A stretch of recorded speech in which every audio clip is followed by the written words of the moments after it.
ഓം ശാന്തി. ഈ ഭൂമിയിൽ ജീവിക്കുന്നത് എവിടെയാണെങ്കിലും, അത് പ്രൊഫഷണൽ ലൈഫാണെങ്കിലും പേഴ്സണൽ ലൈഫാണെങ്കിലും സോഷ്യൽ ലൈഫാണെങ്കിലും എല്ലായിടത്തും നമുക്ക് ഏറ്റവും കൂടുതൽ ആവശ്യമായ ഒന്നും മാറ്റി നിർത്താൻ പറ്റാത്തൊന്നും നമ്മുടെ ചുറ്റും എല്ലായ്പ്പോഴും കറങ്ങിക്കൊണ്ടിരിക്കുന്ന ഒന്നുമാണ് ബന്ധങ്ങൾ എന്ന് പറയുന്നത്. ബന്ധങ്ങളെ ഏറ്റവും സുദൃഢമാക്കി നിലനിർത്താൻ വേണ്ടി ഏറ്റവും ആവശ്യമായ ഒരു കാര്യമാണ് കൊടുക്കാനുള്ളതായിരിക്കുന്ന മനോഭാവം. നദി എപ്പോഴും മറ്റുള്ളവർക്ക് കൊടുക്കുന്നേ ഉള്ളൂ, അതിൻ്റെ വെള്ളം അത് കുടിക്കുന്നില്ല. മരം അതിൻ്റെ പഴങ്ങളെ മറ്റുള്ളവർക്ക് കൊടുക്കുന്നേ ഉള്ളൂ, മരം പഴം സ്വയം കഴിക്കുന്നില്ല.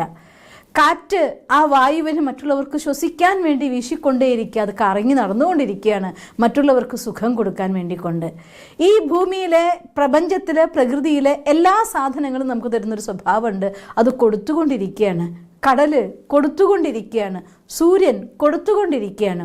അതുകൊണ്ട് ഒരു ജീവിതത്തിൽ ഏറ്റവും ശ്രേഷ്ഠമായിരിക്കുന്ന സുഖകരമായിരിക്കുന്ന ഒരു ബന്ധം നമുക്ക് കൊണ്ടുപോകണമെന്നുണ്ടെങ്കിൽ എനിക്ക് കിട്ടണം എന്നതിനേക്കാൾ ഉപരിയായിട്ട് കൊടുക്കണം എന്ന വിചാരം വരണം. ഒരു കാര്യം നമുക്ക് എല്ലാവർക്കും അറിയുന്ന ഒന്നാണ്, എന്താണോ നമ്മൾ കൊടുക്കുന്നത് അത് തീർച്ചയായിട്ടും നമുക്ക് തിരിച്ച് കിട്ടുക തന്നെ ചെയ്യും. എനിക്ക് വേണ്ട എന്ന് പറഞ്ഞാൽ പോലും നിങ്ങൾ കൊടുത്തിട്ടുണ്ടെങ്കിൽ അത് നമ്മുടെ അടുത്തേക്ക് വന്നിരിക്കും, അതിൽ യാതൊരു സംശയവുമില്ല. സ്നേഹം കൊടുത്താൽ സ്നേഹം വരും, അത് ദേഷ്യം കൊടുത്താൽ ദേഷ്യം വരും, ശത്രുത കൊടുത്താൽ ശത്രുത വരും, മിത്രത കൊടുത്താൽ മിത്രത കിട്ടും. അതിലാർക്കും മാറ്റാൻ പറ്റാത്തൊരു നയമാണ്. മറ്റുള്ളവരെ സഹായിക്കുന്ന സ്വഭാവമുള്ളവരാണോ സമയത്ത് അവർക്ക് സഹായം തന്നെത്താൻ വന്നു ചേരും. മറ്റുള്ളവരെ ഉപദ്രവിക്കാൻ വേണ്ടി പ്ലാൻ ചെയ്യുന്നവരാണോ അവരറിയാതെ അവരത്തരം പ്ലാനുകളിൽ പോയിട്ട് കുരുങ്ങുകയും ചെയ്യും. അതുകൊണ്ട് കൊടുത്തത് മനുഷ്യന് വന്നു ചേരുന്നതിൽ യാതൊരു മാറ്റവും. അത് പ്രകൃതിയുടെ നിയമമാണ്, പ്രപഞ്ചത്തിൻ്റെ നിയമമാണ്, ഈശ്വരൻ്റെ നിയമമാണ്. നിങ്ങൾ എന്ത് കൊടുക്കുന്നുണ്ടോ അത് നമുക്ക് കിട്ടിയിരിക്കും, അതിൽ യാതൊരു സംശയവും. അതുകൊണ്ട് ഈ ജീവിതം ഭഗവാൻ നമുക്ക് തന്നിരിക്കുന്നത് കൊടുക്കാൻ വേണ്ടിക്കൊണ്ടാണ്. ആ പാഠം പഠിപ്പിക്കാനാണ് ഈ പ്രപഞ്ചത്തിലെ എല്ലാത്തിനെയും ഉണ്ടാക്കിയപ്പോൾ അവരെല്ലാം കൊടുക്കുന്നതായിട്ട് കാണിക്കുന്നത്. ഒരു നദിയിലെ വെള്ളം നദി കുടിക്കുന്നില്ലല്ലോ, അത് കൊടുക്കുന്നല്ലേ ഉള്ളൂ. മരത്തിലെ പഴങ്ങൾ മരം കഴിക്കുന്നില്ലല്ലോ, കൊടുക്കുന്നല്ലേ ഉള്ളൂ. പശു പാല് കുടിക്കുന്നില്ലല്ലോ, അത് കൊടുക്കുന്നല്ലേ ഉള്ളൂ. എല്ലാ ജീവികളും തൻ്റെ ജീവിതം മറ്റുള്ളവർക്ക് കൊടുക്കാൻ വേണ്ടി ഉപയോഗിക്കുകയാണ്. അതെടുക്കാനുള്ള സ്വാർത്ഥത കാണിക്കുന്ന സ്വഭാവം മനുഷ്യന് വന്നപ്പോഴാണ് ഇവിടെ ദുഃഖവും അശാന്തിയും വന്നത്. അതുകൊണ്ട് ജീവിതത്തിൻ്റെ പരമമായിരിക്കുന്ന സത്യമാണ്, അൾട്ടിമേറ്റ് ആയിരിക്കുന്ന പ്രിൻസിപ്പിളാണ്, കൊടുക്കാൻ വേണ്ടി ജീവിക്കൂ, എങ്കിൽ ജീവിതം സുഖകരായിരിക്കും. സ്വന്തം ജീവിതത്തിൽ നിങ്ങളുടെ പ്രൊഫഷണൽ ലൈഫ് ആവട്ടെ പേഴ്സണൽ ലൈഫ് ആവട്ടെ നിരന്തരമായി കൊടുക്കാൻ വേണ്ടി നിങ്ങൾ മനസ്സ് കാണിക്കൂ, ജീവിതം എപ്പോഴും സുഖകരായിരിക്കും. പക്ഷേ അപ്പം നമുക്കുണ്ടാവുന്നൊരു പ്രശ്നം, അതാണ് രണ്ടാമത്തെ പോയിന്റും, നമ്മുടെ എക്സ്പെക്റ്റേഷനെ അപ്രീസിയേഷനിലേക്ക് നമ്മൾ മാറ്റേണ്ടിയിരിക്കുന്നു. ഇത്രയൊക്കെ ഞാൻ അവർക്ക് കൊടുത്തതല്ലേ, അവരെനിക്ക് തിരിച്ച് തന്നേ പറ്റൂ എന്ന് വിചാരിക്കുന്ന ഒരു മനോഭാവം ഉണ്ടല്ലോ, അതാണ് നമുക്ക് ദുഃഖത്തിൻ്റെ കാരണമായിട്ട് മാറുന്നത്. എല്ലാ മനുഷ്യന്മാരും നമ്മൾ ഒരാളെക്കുറിച്ച് ഇന്നത്തെ സമൂഹത്തിൽ നോക്കിക്കഴിഞ്ഞാൽ, ഞാൻ എൻ്റെ ചുറ്റുള്ള ആളുകളെക്കുറിച്ച്, നിങ്ങൾ ഓരോരുത്തരും നിങ്ങളുടെ ചുറ്റുള്ളതായിരിക്കുന്ന നിങ്ങളുടെ ക്ലോസ് റിലേഷൻ, എനിക്ക് കുറച്ച് ഡിസ്റ്റൻറ്റ് റിലേഷൻ, ഇവരെൻ്റെ നാട്ടുകാർ, ഇങ്ങനെ ഓരോരുത്തരെ കുറിച്ചും എന്നോട് അവർ ഇങ്ങനെ പെരുമാറണം എന്ന് പറഞ്ഞുകൊണ്ട് നമ്മൾ ഓരോ മനഃചിത്രങ്ങൾ ഉണ്ടാക്കി വെച്ചിട്ടുണ്ട്.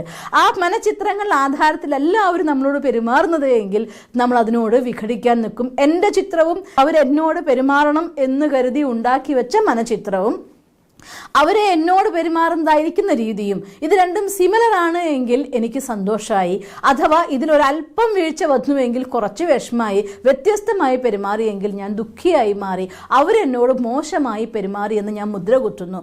ഈ മോശമായി പെരുമാറി എന്ന് ഞാൻ പറയുന്ന സമയത്ത് ഞാൻ സ്വയം എന്നോട് ചോദിക്കേണ്ട കാര്യം, അവർ ആ സമയത്ത് ഇങ്ങനെയാണ് പെരുമാറേണ്ടത് എന്ന് ഞാൻ നിശ്ചയിച്ചു വെച്ച ചിത്രത്തിൽ മാറിയെന്നല്ലേ ഉള്ളൂ. അവർ പെരുമാറ്റത്തിൽ അവരെന്താണോ വിചാരിച്ചു വെച്ച കാര്യം അതല്ലേ അവർ പെരുമാറുന്നത്. അതുകൊണ്ട് ഒരു മനുഷ്യന്മാർക്ക് വേണ്ടി നിങ്ങൾ ഉണ്ടാക്കിയ ചിത്രങ്ങളെ മാറ്റിവെച്ചുകൊണ്ട് ആര് എങ്ങനെ പെരുമാറുന്നു അതങ്ങനെ ആവട്ടെ എന്ന് ഈസി ആയിട്ട് എടുക്കുക. ഞാൻ വിചാരിക്കുന്നു സ്വയം ഭഗവാൻ പോലും ഈ ഭൂമിയിൽ വന്ന് ഞാൻ ഇതാണ് മക്കളെ എന്ന് പറയുമ്പോൾ എന്തുകൊണ്ട് മനുഷ്യന് തിരിച്ചറിയാൻ പറ്റില്ല എന്ന് വെച്ചാൽ, എന്തുകൊണ്ട് ഇത് ഭഗവാനാണ്, ഈശ്വരൻ്റെ വചനാണ്, ഈശ്വരനാണ് ഈ ശക്തി തരുന്നത്, എന്തുകൊണ്ട് മനുഷ്യന് സ്വീകരിക്കാൻ പറ്റുന്നില്ല? ഈശ്വരൻ എന്ന് പറയുമ്പോൾ ഈ രൂപമായിരിക്കണം, ഈ ഭാവമായിരിക്കണം, ഇങ്ങനെയൊക്കെയാണ് സംസാരിക്കേണ്ടത്, ഇങ്ങനെയൊക്കെയാണ് പെരുമാറേണ്ടത്, ഇങ്ങനെയായിരിക്കണം ഈശ്വരൻ എന്ന് പറഞ്ഞുകൊണ്ട് നമ്മൾ സ്വന്തം മനസ്സിൻ്റെ ഉള്ളിൽ ചിത്രീകരിച്ചു വെച്ച ചിത്രങ്ങൾക്കെല്ലാം ഉത്തരം കിട്ടിയാലേ ഈശ്വരനെ പോലും ഒരു മനുഷ്യൻ അംഗീകരിക്കുള്ളൂ. അതല്ലെങ്കിൽ അവിടെയും നമ്മുടെ എക്സ്പെക്റ്റേഷൻ നമ്മളെ ആ കാര്യത്തെ സ്വീകരിക്കാൻ സമ്മതിക്കില്ല. അതുകൊണ്ട് റിലേഷൻഷിപ്പിൻ്റെ ഉള്ളിൽ ഒരുപാട് പ്രോബ്ലം ഉണ്ടാക്കുന്ന ഒരു സാധനമാണ് ഈ പ്രതീക്ഷകൾ അഥവാ എക്സ്പെക്റ്റേഷൻസ്. അതുകൊണ്ട് ആ എക്സ്പെക്റ്റേഷൻസിനെ കുറച്ചുകൊണ്ട് അപ്രീസിയേഷന് കൂട്ടുക.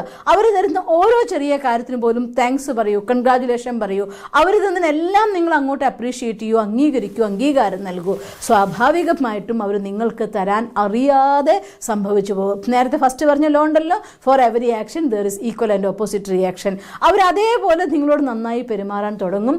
നമ്മളറിയാതെ നമ്മുടെ ജീവിതത്തിലെ നല്ല ദിവസങ്ങളും നല്ല ബന്ധങ്ങളും വരാൻ തുടങ്ങുക തന്നെ ചെയ്യും. പിന്നെ മൂന്നാമതൊരു കാര്യം നമ്മൾ ശ്രദ്ധിക്കേണ്ടത്, എപ്പോഴും മറ്റുള്ളവരുടെ നന്മ എന്താണോ അതിൽ നിങ്ങൾ കോൺസെൻട്രേറ്റ് ചെയ്യൂ. ഒരാൾ നിങ്ങളോട് മോശമായി പെരുമാറിയെങ്കിൽ അതിനെ മറന്നു കളഞ്ഞേക്ക്. അഥവാ നന്നായി പെരുമാറിയെങ്കിൽ അതിനെ നിങ്ങൾ മനസ്സിൽ ഉറപ്പിച്ചു വെക്കൂ. അവരോടുള്ള താങ്ക്സ്, അവരോടുള്ള ഉപകാരസ്മരണ അതെപ്പോഴും നമ്മുടെ മനസ്സിലുണ്ടായിക്കോട്ടെ. ഞാൻ ഓർത്തു പോവുകയാണ്, ഒരിക്കൽ എയും ബിയും നല്ല ഫ്രണ്ട്സ് ആയിരുന്നു. എന്തോ കാരണം കൊണ്ട് ഒരു ദിവസം രണ്ടുപേരും തമ്മിൽ നല്ല വാഗ്വാദമായി. സംസാരിച്ചു. ബി എയുടെ അടുത്ത് കുറച്ച് വളരെ മോശമായിട്ടുള്ള എന്തൊക്കെയോ കാര്യങ്ങൾ അങ്ങ് വിളിച്ചു പറഞ്ഞു. എക്ക് ഭയങ്കര മനപ്രയാസമായി. അന്ന് ശേഷം എയും ബിയും തമ്മിൽ വളരെയധികം അകന്നുപോയി. അന്ന് അവർ തമ്മിൽ തർക്കിച്ചതും സംസാരിച്ചതൊക്കെ ഒരു ബീച്ചിൽ വെച്ചായിരുന്നു. അപ്പോൾ എ ബി തന്നെ കുറിച്ച് പറഞ്ഞ എല്ലാ കാര്യങ്ങളും അവൻ എന്നോട് ഇങ്ങനെ പറഞ്ഞു ഇങ്ങനെ പറഞ്ഞു എന്നൊക്കെ ഇങ്ങനെ മണലിൽ ഇങ്ങനെ എഴുതിക്കൊണ്ടേയിരുന്നു. തിരയടിച്ചു. കുറച്ച് കഴിഞ്ഞപ്പോൾ ആ മണലിൽ എഴുതിയതെല്ലാം കടൽ മാച്ചു കളഞ്ഞു. കുറച്ച് നാൾ കഴിഞ്ഞപ്പോൾ എക്ക് ബിൻ്റെ അടുത്ത് ഒരു സപ്പോർട്ട് വേണ്ടി വന്നു. ബി എക്ക് നന്നായിട്ട് സഹായിക്കുകയും ചെയ്തു. ആ സഹായം കഴിഞ്ഞ ശേഷം വീണ്ടും അവർ കടപ്പുറത്ത് വെച്ച് കാണുകയാണ്. അപ്പോൾ എ കാണുന്നത് ബി കടപ്പുറത്തുള്ളതായിരിക്കുന്ന ഒരു പാറയുടെ മുകളിൽ ബി ചെയ്തതായിട്ടുള്ള സഹായം എ ഇങ്ങനെ ഒരു കല്ലെടുത്ത് ഇങ്ങനെ കല്ലുമ്മ കൊത്തി കൊത്തി കൊത്തി കൊത്തി എഴുതിക്കൊണ്ടിരിക്കുകയാണ്. തൻ്റെ കൈകൊണ്ട് ഇങ്ങനെ അടിച്ചടിച്ചടിച്ച് ഇങ്ങനെ കല്ലിൽ കൊത്തി എഴുതിക്കൊണ്ടിരിക്കുകയാണ്. വീണ്ടും വീണ്ടും വരച്ച് വരച്ച് ഉറപ്പിക്കുക അതിന്മേ. അപ്പോൾ ബി വന്ന് ചോദിച്ചു, നീ എന്താ ഈ ചെയ്യുന്നത്? ഞാൻ നിന്നെ കുറേ വഴക്ക് പറഞ്ഞ സമയത്ത് ഞാൻ ശ്രദ്ധിച്ചിരുന്നു. അന്ന് നീ എല്ലാം മണലിൽ എഴുതി വെച്ചു. ഇന്ന് ഞാൻ നിന്നെ സഹായിച്ചപ്പോൾ നീ പാറയുടെ മുകളിൽ എഴുതുകയാണോ? തീർച്ചയായിട്ടും നീ എന്നോട് ചെയ്ത തിന്മ അത് മാച്ചു കളയേണ്ട ഒന്നാണ്. അതുകൊണ്ട് ഞാൻ മണലിൽ എഴുതി. നീ എനിക്ക് ചെയ്ത ഉപകാരം അതൊരിക്കലും ഞാൻ മറക്കാൻ പാടില്ലാത്തതാണ്. അതുകൊണ്ട് ഞാൻ കല്ലിൽ എഴുതുകയാണ്. തീർച്ചയായിട്ടും ഒരാൾ നമുക്ക് ചെയ്ത സഹായങ്ങളെ കല്ലിൽ എഴുതിയ പോലെ മനസ്സിൽ ഉറപ്പിക്കണം. ഒരാൾ നമ്മളോട് മോശമായി പറഞ്ഞുവെങ്കിൽ മണലിൽ എഴുതി മായ്ക്കും പോലെ ആ കാര്യത്തെ അങ്ങ് മാച്ചു കളഞ്ഞേക്കണം. ഞാൻ ഇപ്പോഴും ഓർക്കും പരമാത്മ മഹാവാക്യം. ഒരാൾ നിങ്ങളോട് എന്തെങ്കിലും മോശമായി പറഞ്ഞു എന്ന് തന്നെ വിചാരിച്ചോ, നിങ്ങളത് വിട്ടുകളഞ്ഞേക്ക്. അവർ പറഞ്ഞത് അവിടെ കഴിഞ്ഞില്ലേ എന്ന് വിചാരിച്ചാൽ നിങ്ങൾക്ക് നിങ്ങളുടെ മനസ്സിനെ ശാന്തമാക്കാം. വീണ്ടും വീണ്ടും ആവർത്തിക്കുക വഴി അവരോടതായിട്ടുള്ള ശത്രുതാ മനോഭാവം മനസ്സിലുണ്ടാവില്ല. ആ കാര്യം മായ്ക്കാനും മറയ്ക്കാനും നമുക്ക് പറ്റുമെങ്കിൽ റിലേഷൻ നന്നായി തന്നെ മുന്നോട്ട് കൊണ്ടുപോവാം. പലപ്പോഴും തകർന്നു എന്ന് വിചാരിക്കുന്ന റിലേഷൻസ് പോലും മറക്കാനും പൊറുക്കാനും കഴിയുമെങ്കിൽ വീണ്ടും അതിനേക്കാൾ കൂടുതൽ വാമത്തോടുകൂടി റീക്രിയേറ്റ് ചെയ്യാൻ നമുക്ക് സാധിക്കും. അതുകൊണ്ട് നമ്മുടെ ഫ്രണ്ട്സിൻ്റെ നന്മകളെയൊക്കെ നിങ്ങൾ കല്ലിൽ എഴുതി ഉറപ്പിക്കൂ, തിന്മകളെയൊക്കെ തന്നെ മണലിൽ എഴുതി മാച്ചു കളഞ്ഞേക്കും. മൂന്നാമത്തെ കാര്യം, നല്ല റിലേഷൻ നിങ്ങൾക്ക് മെയിൻറ്റെയിൻ ചെയ്യണമെങ്കിൽ ഏറ്റവും ആവശ്യമായിട്ടൊരു ഘടകമാണ് സ്വന്തം ഹെൽത്ത് നന്നായി സൂക്ഷിക്കുക എന്നുള്ളത്. നല്ല ആരോഗ്യമുള്ളവർക്ക് മാത്രമാണ് എല്ലാവരെയും സഹായിക്കാൻ സാധിക്കുള്ളൂ. ഹെൽത്ത് എല്ലാത്തിലും, നമ്മുടെ ഫിനാൻഷ്യൽ ഹെൽത്ത് നമുക്ക് നോക്കണം. നിങ്ങൾക്ക് മാനേജ് ചെയ്യാൻ പറ്റുന്ന രീതിയിൽ കൊച്ചായിട്ട് ഡെവലപ്മെൻറ്റ്സ് കൊണ്ടുവന്നുകൊണ്ട് നല്ല ഫിനാൻഷ്യൽ ഹെൽത്ത് ഉണ്ടാക്കാൻ നോക്കണം. ഫിനാൻഷ്യലി സൗണ്ട് എന്ന് വേറൊരു വാക്കിൽ നമുക്ക് പറയാം. അതുപോലെ തന്നെ എത്ര തിരക്കുണ്ടെങ്കിലും എന്തൊക്കെ കാര്യമാണെങ്കിലും നല്ല ആഹാരവും ആവശ്യത്തിന് ഉറക്കവും ആവശ്യത്തിന് എക്സസൈസും ഇത്രയും കാര്യങ്ങൾ കൊടുത്തുകൊണ്ട് ഈ ശരീരത്തോട് ഇത് നമുക്ക് ഫ്രണ്ട്ഷിപ്പ് ആദ്യം വേണം. ആത്മ ഈ ദേഹത്തിൽ വരുന്ന സമയത്ത് ആദ്യത്തെ നമ്മുടെ ബെസ്റ്റ് ഫ്രണ്ട് ഈ ദേഹം തന്നെയാണ്. ഇതിനെ ഹെൽത്തി ആയിട്ട് മുന്നോട്ട് കൊണ്ടുപോയാൽ മാത്രമേ മറ്റുള്ളവർക്ക് സന്തോഷം പകരാൻ പറ്റുള്ളൂ, മറ്റുള്ളവർക്ക് സുഖം കൊടുക്കാൻ പറ്റുള്ളൂ, മറ്റുള്ളവർക്ക് ഹെൽപ്പ് കൊടുക്കാൻ പറ്റുള്ളൂ, മറ്റുള്ളവരുടെ കടമകൾ നിർവഹിക്കാൻ സാധിക്കുള്ളൂ. ഹെൽത്തി ബോഡി ആണെങ്കിൽ ഹെൽത്തി മൈൻഡ് അതിൽ കംഫർട്ടായിട്ട് വർക്ക് ചെയ്യാനായിട്ട് സാധിക്കുള്ളൂ. അതുകൊണ്ട് നമ്മുടെ സാമ്പത്തികമായിട്ടുള്ള കാര്യങ്ങളും നമ്മൾ മാനേജ് ചെയ്യാൻ ശ്രമിക്കണം. നല്ല ആരോഗ്യം നിലനിർത്താൻ നോക്കണം നമ്മൾ. എങ്കിൽ നമുക്ക് ഹെൽത്ത് വെൽത്ത് ഹാപ്പിനെസ് ആയിക്കൊണ്ട് നല്ല റിലേഷൻസും നല്ല സംബന്ധങ്ങളുടെ സുഖവും അനുഭവിച്ചുകൊണ്ട് ഏത് ലോകത്തായിക്കോട്ടെ നിങ്ങളൊന്ന് മനസ്സിലാക്കിയാൽ മതി.